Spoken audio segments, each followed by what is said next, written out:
હવે લગભગ પવનની ગતિ વધારે રહેશે, તેજ ગતિના પવનો, સખ્ત પવનના તોફાનો રહેવાની શક્યતા રહેશે. ખાસ કરીને ઉત્તર ભારતના ભાગો, પૂર્વ ભારતના ભાગોમાં સખ્ત પવનના તોફાનો રહેવાની શક્યતા રહેશે અને ક્યાંક કરા પડવાની શક્યતા પણ રહેશે.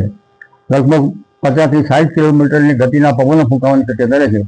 મધ્ય ગુજરાતના ભાગોમાં પણ સામાન્ય પવનો 10 કિલોમીટર કે 25 કિલોમીટર અને આંચકાના પવનો લગભગ 40 થી 45 કિલોમીટરની ઝડપના પવનો રહેવાની શક્યતા રહેશે. ઉત્તર ગુજરાતના ભાગોમાં પણ તેજ ગતિના પવનો ફૂંકાવાની શક્યતા રહેશે અને લગભગ કોઈ ભાગમાં 50-55 કિલોમીટરની ઝડપના પવનો ફૂંકાશે. સાબરકાંઠાના ભાગોમાં પવન ફૂંકાશે, અરવલ્લીના ભાગોમાં પવન ફૂંકાશે અને પંચમહાલના ભાગોમાં પણ પવન ફૂંકાવાની શક્યતા રહેશે. મહીસાગરના ભાગોમાં પણ પવન ફૂંકાવાની શક્યતા રહેશે. કચ્છના ભાગોમાં પવનનું જોર વધુ રહી શકે.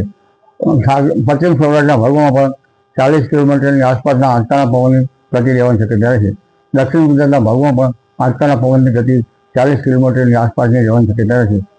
જૂનાગઢના ભાગોમાં પણ 40 કિલોમીટર આસપાસ આંચકાના પવનની ગતિ રહેવાની શક્યતા રહેશે.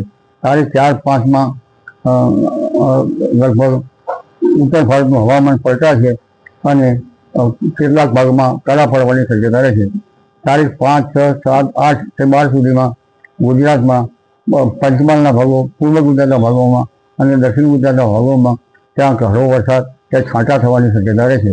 સૌરાષ્ટ્રના ભિન્ન ભાગોમાં પણ વાદળવાયુ આવવાની શક્યતા રહેશે.